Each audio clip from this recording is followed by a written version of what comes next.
No witam bardzo serdecznie. Dzień trzeci zaczynamy i jest naprawdę hardkorowo. Bardzo silne wiatry wieją nam od południowego zachodu. Fale są 3-4 metrowe. Kończyła się zabawa. I no jest bardzo ciekawie. Ale mimo wszystko idziemy na śniadanko. Zaczynamy dzień trzeci. Śniadanko dnia trzeciego. Jajeczniczka, bekonik, tościk, croissant, kawka. Wszystko z bufetu. Tak wyglądam, kwitnąco. Gotowy po śniadanku dla zabicia czasu. Przyszliśmy z moim kumplem Seanem na mostek. Zobaczyć sobie, jak nasz stateczek radzi sobie z poziomu dziobu z 4-metrowymi falami. The world will derive no benefit from it. So let's say that he ended up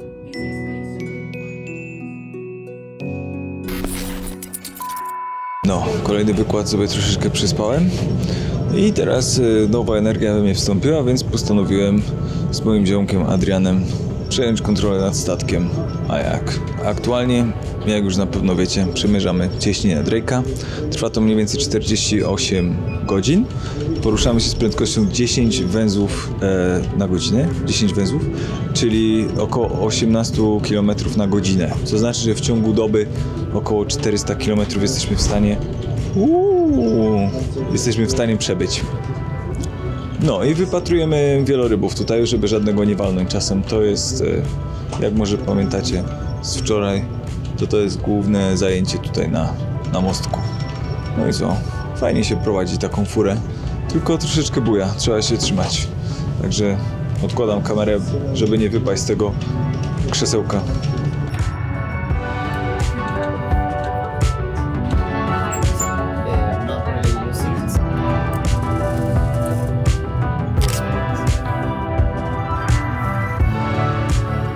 No i dotarliśmy do obiadku i znowu zapowiada się całkiem luksusowo. Jak widzicie, woda tutaj pod pomidorkiem tańczy. What's there, Roman? Chicken with potatoes. I jak już Roman nam zapowiedział, mamy tutaj właśnie kurczaka w sosie cytrynowym.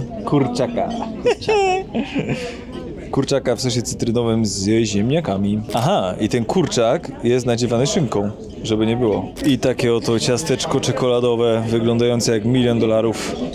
Kończy nam dzisiejszy obiadek, a po obiadku zdecydowanie czas na drzemkę.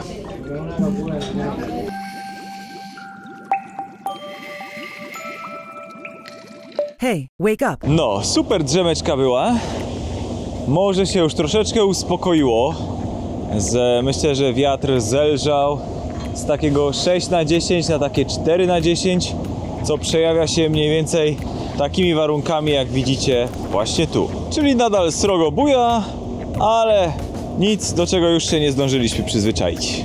A za chwilę mamy obowiązkowe szkolenie odnośnie postępowania na Antarktydzie, to znaczy jak może wiecie, to jest najbardziej chroniony ze wszystkich ekosystemów na świecie, dlatego za każdym razem, kiedy będziemy schodzić na ląd, albo na wyspy, albo generalnie będziemy schodzić używając tych właśnie oto zodiaków, czyli tych pontonów, musimy przestrzegać bardzo ścisłych protokołów, jeśli chodzi o dezynfekcję naszych ubrań, naszych butów itd., więc o tym właśnie będziemy mieć za jakiś czas szkolenie. A tymczasem przed chwilą mieliśmy przerwę na tak zwany podwieczorek, czyli kawkę i jakieś małe słodkie co nieco. I tak życie płynie na naszym stateczku o pięknej nazwie Ushuaia. Jak widzieliście, dostaliśmy właśnie szkolenie o tych wszystkich procedurach, tak jak wspominałem wcześniej, o tym, jak się zachowywać przy zwierzętach, przy pingwinach, co może nas spotkać. No możecie sobie wyobrazić, że troszkę tego jest, tych protokołów, bo jak mówiłem, to jest bardzo chroniony obszar i nic z zewnątrz nie można ani wwozić, żadnych bakterii, nasion, nic takiego, ani nawet nie można, jakby trzeba pilnować, żeby nic nie przenosić między wyspami, czy między tutaj właśnie tymi ekosystemami, żeby też, bo mogą być różne bakterie na przykład po dwóch stronach jednej wyspy. To też jest jakby ciekawe. No generalnie trzeba się mocno pilnować ze wszystkim, dezynfekować, pilnować, nie zbierać żadnych kamyczków ani nic takiego, więc jeśli ktoś mnie prosił o kamyczek, to niestety, sorry, nie da rady. Ale co najważniejsze, dostaliśmy najważniejszą informację.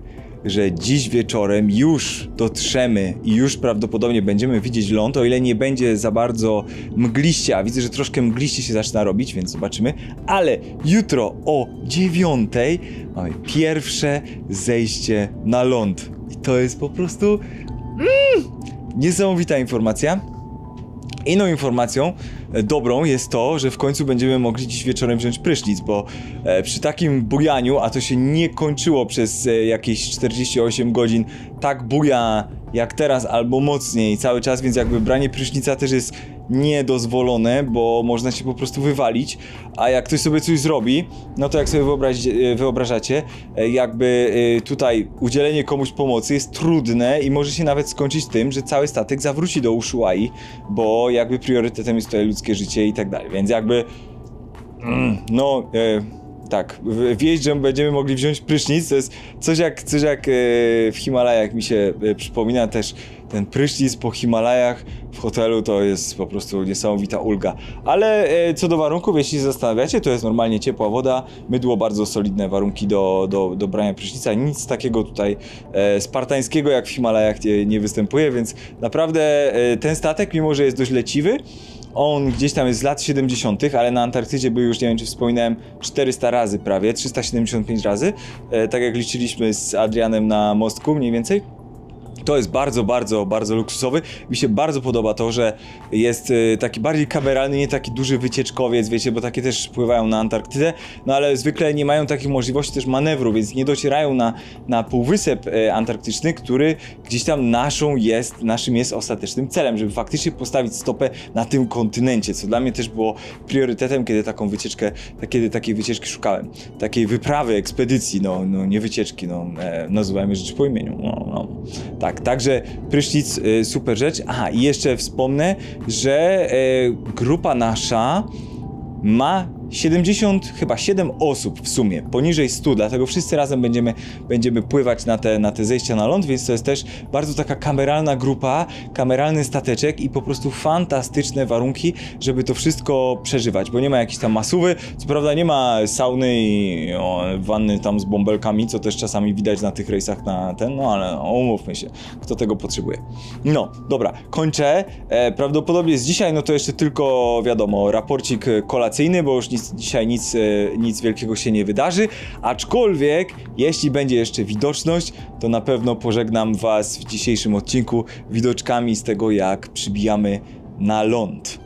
No i dobra, trochę się rozgadałem, ale chcę też, żebyście mieli jakby komplet informacji, gdybyście kiedyś chcieli się wybrać na Antarktydę, to żebyście wiedzieli, co was tutaj czeka na pokładzie takiego stateczku jak właśnie Ushuaia nasza. Dobra, kończę, do zobaczenia przy kolacyjce i być może pierwsze widoczki lodowców i wysp przy Antarktydzie. Proszę państwa, dzieje się! Właśnie mijamy pierwszą górę lodową. You like the first iceberg? Beautiful. Yay!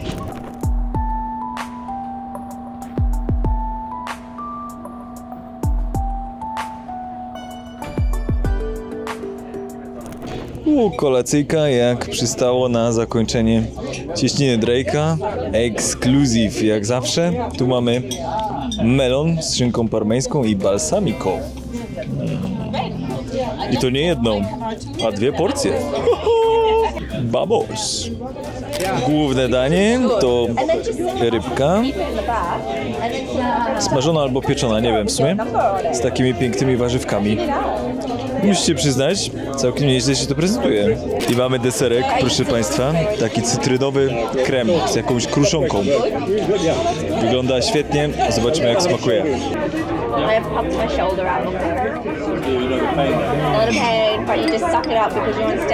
To jest beza. Jest to bezapelacyjnie fantastyczne.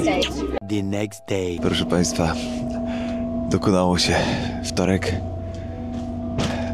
11 marca rano dopłynęliśmy do Antarktydy. Szykujemy się na pierwsze zejście na ląd, a tutaj panowie testują nasze zodiaki, żebyśmy się bezpiecznie nimi dostali na wyspę i z powrotem. Ciągle nie mogę uwierzyć, że tu jestem. To jest niesamowite. A za chwilę Pierwszy raz postawimy stopę na antarktycznej ziemi. Co prawda jeszcze wyspie. Nie kontynencie, ale to też mamy nadzieję się wkrótce uda. Job, 6 weeks, and then we took 6 weeks holiday.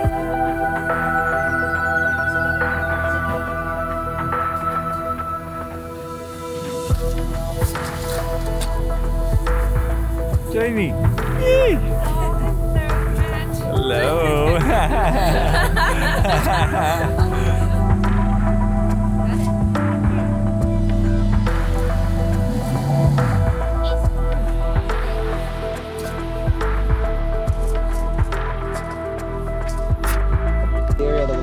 Proszę Państwa, dotarliśmy.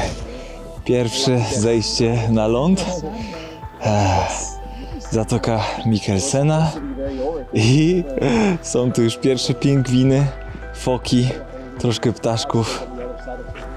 Już nic nie mówię, zostawię Was po prostu z obrazkami z tego niesamowitego miejsca, ale jestem taki szczęśliwy.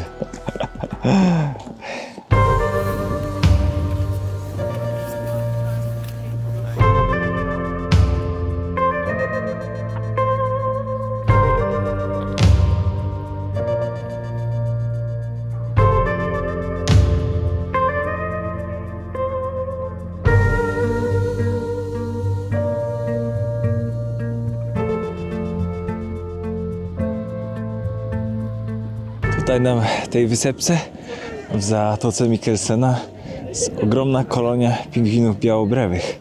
Także full shield, czyli chyba foki futrzaste. I ogólnie to mojej gęby nie będę za dużo pokazywał tutaj w tym vlogu, no bo przecież to nie ma sensu za bardzo. Wiecie jak wyglądam.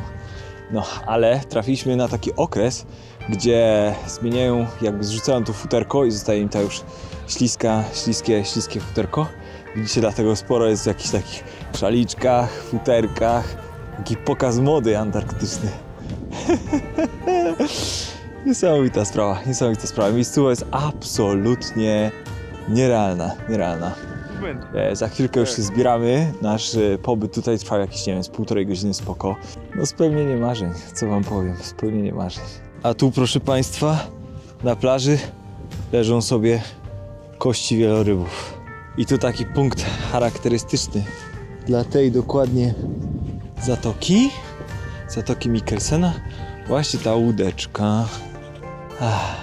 Dobra, proszę Państwa, można by tu siedzieć godzinami albo miesiącami, ale czas się zbierać na nasz stateczek.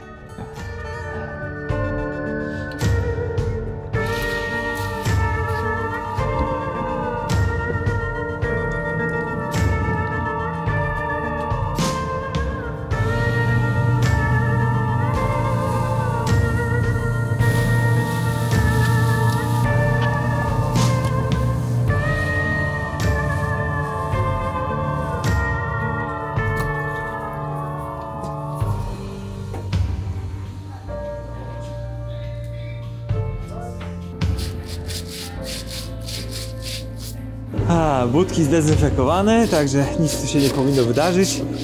No i wracam do pokoju na chwilkę i zaraz obiadek. Co za przygoda, co za niesamowity czas. Antarktyda. Jak ty mnie zaimponowała Stera. Co można robić między wyprawami na lądy dookoła Antarktydy. No dla zabicia czasu niektórzy wybrali drzemkę, ale ja, wiadomo, do drzemiących nie należę. What? Bro, what are you talking about, man? Więc ja wypatruję wielorybów. Na razie widziałem jeden ogonek, ale zanim zdążyłem podnieść aparat, już go nie było i mimo, że czekałem, nie wypłynął już osobnik, ale mam nadzieję, że coś mi się uda wypatrzyć. Jest teraz 14:30, a następną wyprawę na ląd mamy koło 4:00, została przesunięta. Miała być około 3:00, będzie około 4:00, musimy ominąć jakiś lód, ale generalnie jeszcze jedna dzisiaj ekspedycja na ląd nas czeka. Bardzo przyjemny obiadek jeszcze, tak napomknę swoją drogą. Na pierwsze danie była dość niepozornie wyglądająca zupa kalafiorowa, ale była ona, uwaga, z białą czekoladą. I fantastycznie przełamuje ten intensywny smak kalafiora, dodaje troszeczkę słodyczy. No powiem wam, bardzo pomysłowe. Na drugie danie była polenta z niebieskim serem pleśniowym i sosem bolognese. Też bardzo, bardzo fajne, ciekawe połączenie. I na koniec serniczek z marakują. Bardzo nas tu rozpieszczają, bo ja lepiej jem niż w domu. No i proszę Państwa, udało się. Chwila dosłownie minęła, odkąd nagrywałem. Mieliśmy pokaz 3 pięknych osobników. No, troszeczkę na dystans, ale widać było właśnie, jak wydychają powietrze. Wiemy, że to wieloryby, nie za bardzo je widać, ale sam fakt przebywania w obliczu tych ogromnych, w towarzystwie tych ogromnych zwierząt jest niesamowite. Właśnie rzucamy kotwicę przy skałach Hydrurga, czyli nasze kolejne miejsce, gdzie będziemy schodzić za ląd. Już za jakieś pół godzinki zaczniemy ładować się w zodiaki i pora na kolejne pingwiny i inne wspaniałe stworzenia żyjące na Antarktydzie.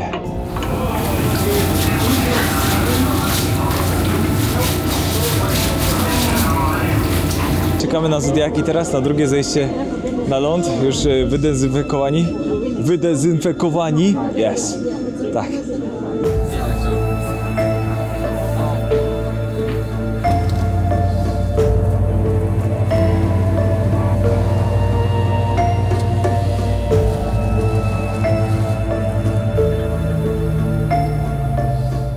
No dobra, wylądowaliśmy na skałach Hydrurga Rocks. I tutaj mamy również foki, a mamy też nowy gatunek pingwina. I z tego co kojarzę, zdaje się, że ten nazywa się pingwin antarktyczny. Poprzednie były białobrewe i to było jasno widać.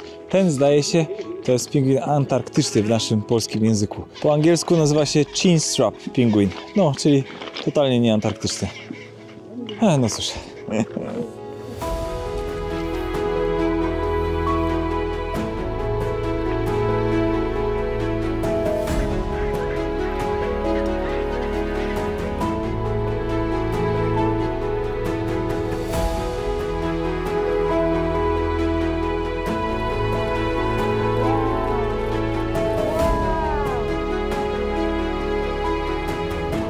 No i pięknie. Nowe pingwinki, lwy morskie, foki, kormorany, no i na horyzoncie wieloryb. No i takie zejście można uznać za bardzo udane. A teraz powoli ładujemy się z powrotem do zodiaków i na nasz stateczek.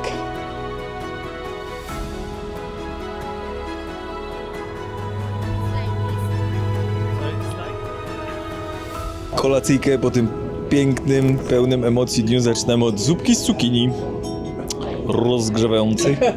Danie główne to milanese, czyli smażona wołowinka i do tego sałatka. I na deserek, proszę Państwa, crème brûlée i zaraz zobaczymy, czy to szkiełko faktycznie działa jak powinno. I tak kończy się kolejny dzień na Antarktydzie. Tak się składa, że dostaliśmy dość ekscytujące wieści. Jutro pierwszy raz będziemy lądować na kontynencie antarktycznym. Tymczasem dobranoc.